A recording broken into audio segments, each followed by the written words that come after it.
성령님, 좋은 아침입니다. 이 시간 성령님을 초청합니다. 오늘도 내 안에 오셔서 하나님을 기쁘시게 드릴 것을 소원하게 해주세요. 오늘 말씀을 통해 구체적으로 무엇을 해야 할지를 깨닫게 해주세요. 깨달은 것을 삶 속에서 실천할 수 있도록 도와주세요. 아멘. 오늘 함께 나누실 하나님 말씀은 누가복음 22장 24절에서 38절까지의 말씀입니다.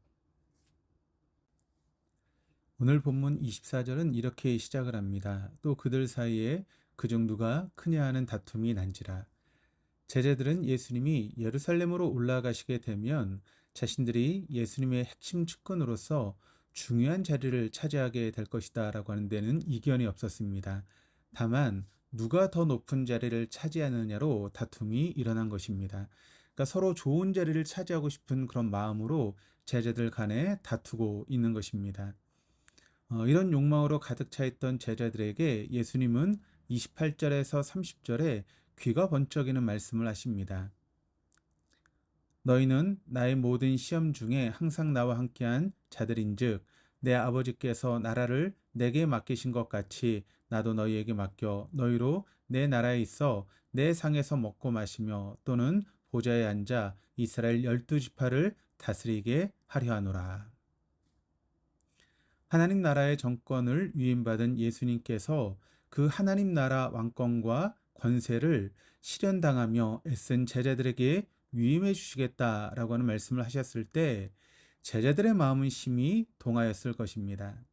그런데 하나님의 정권을 위임받으신 예수님은 하나님 나라 왕권을 행사하시며 통치하신 데 있어서 사람을 부리고 지시하는 지배자가 아니라 오히려 종처럼 시종을 드는 일을 하고 있다고 말씀하십니다. 27절 하반절 말씀을 보시면 나는 섬기는 자로 너희 중에 있노라. 예수님은 제자들에게 왕권과 통치하는 권세를 주시겠다고 약속하셨는데 그 통치의 형태는 지배와 다스림이 아니라 섬김과 봉사의 방법이라는 겁니다. 통치자라면, 권세자라면 당연히 사람을 부리고 지시하고 명령하는 것이 당연한 것이고 때로 훌륭한 업적을 남기게 되면 사람들의 친송을 받게 되기 마련인데 예수님 오히려 26절에서 너희는 그렇지 않을지니 너희 중에 큰 자는 젊은 자와 같고 다스리는 자는 섬기는 자와 같을지니라 라고 말씀하십니다. 젊고 어린 자가 심부름을 하고 지위가 낮은 사람이 지위가 높은 사람을 섬기는 것은 예나 지금이나 당연한 일인데도 예수님은 왕권을 가진 자가 오히려 섬기고 봉사하라고 말씀하십니다. 하나님 나라 왕권을 지니신 예수님의 통치 방법은 섬기는 종으로서의 삶입니다. 사람을 부리고 지시하는 권력자의 꿈을 꾸던 제자들에게 참된 지도자는 종처럼 노예처럼 사람을 섬기는 자라고 말씀하십니다. 예수님 원하시는 지도자는 섬기는 사람, 마치 종과 노예처럼 다른 일을 위해서 수고하는 사람입니다. 구세주요 왕으로 오신 예수님이 사람들을 섬기기 위해 십자가에 죽으시게 될 거라는 사실을 제자들은 아마 상상조차 하지 못했습니다. 예수님과 함께 멋진 통치 시대를 열어가리라 기대했던 그런 제자들이 예수님의 죽음 때문에 곧 큰 충격에 빠지게 될 거라는 사실은 너무나 자명해 보였습니다. 그러나 예수님 자신은 섬김의 십자가 길을 가시며 아직 아무런 생각 없이 영광을 꿈꾸며 살아가는 제자들을 위해서 친히 기도하셨습니다. 결국에는 그들이 허황된 꿈을 버리고 예수님이 원하시는 섬김과 종의 길을 갈 것이다 라고 하는 것을 굳게 믿으셨습니다. 우리는 사람을 섬기고 단체를 섬기고 회사를 섬기고 모임을 섬기지만 우리를 섬기는 자로 부르신 분이 누구인지를 생각해 보아야 합니다. 똑같이 섬기는 역할, 수종드는 역할, 남을 돕는 역할을 하는 자라도 누구의 명령을 따라서 하고 있는지가 중요합니다. 똑같은 일을 하여도 단순히 고용주나 회사 사주를 위해서 일하는 사람이라면 이들은 단순한 회사원일 뿐입니다. 그러나 그가 그 자리에서 자신에게 일을 시킨 이가 예수님이라고 생각한다면 그는 그 일을 주님의 사명으로 섬기는 자로 살아갈 수 있습니다. 제자들을 섬기는 자로 부르시는 이는 예수님이십니다.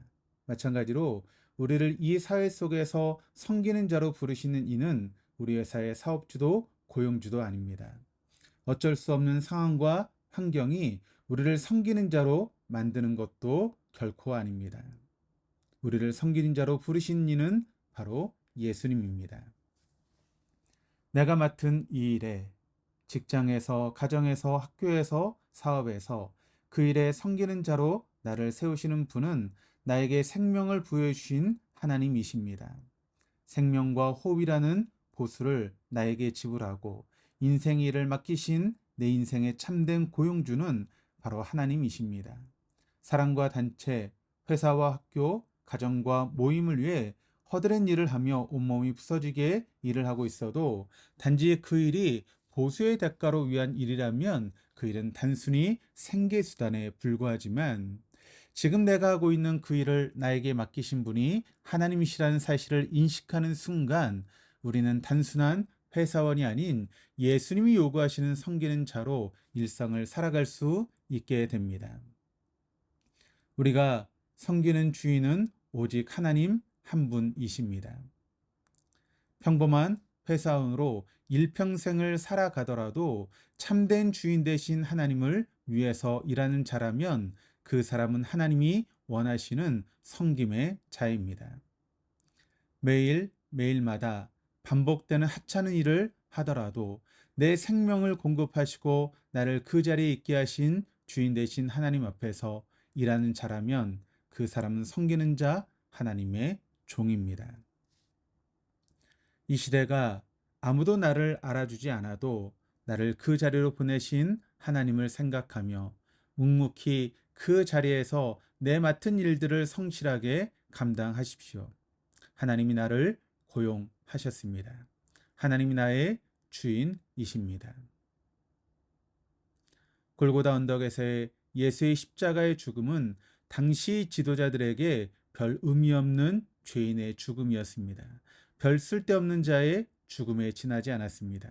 아무도 인정하지 않았으나 하나님이 요구하셨던 섬김의 삶, 종의 삶을 예수님은 묵묵히 살아내셨습니다. 그것은 세상이 보기에 가치 없어 보이는 죽음이었으나 주님은 묵묵히 그 길을 가셨습니다. 한 걸음 한 걸음 섬김의 여정을 걸으셨습니다. 묵묵히 십자가에서 죽으신 예수가 오늘 우리를 영원토록 가치 있는 존재로 변화시키지 않았습니까? 그분의 죽음이 우리를 위한 최고의 섬김이셨습니다.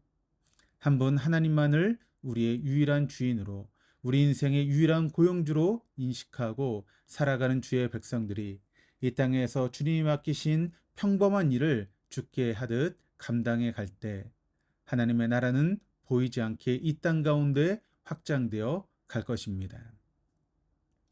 일상에서 묵묵히 섬김의 길, 종의 길을 걷는 삶의 개혁자가 필요한 시대입니다.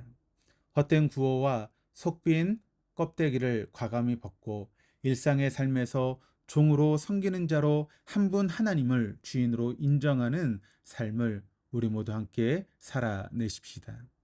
그런 평범한 사람이 하나님이 인정하시는 진정한 섬기는 자요, 참된 지도자입니다. 기도하시겠습니다.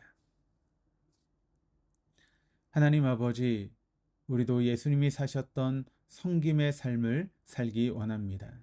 모두 높아지고 싶어하고 모두 중요한 자리를 차지하고 싶어 하더라도 우리만은 낮아지신 예수님을 따르게 하옵소서.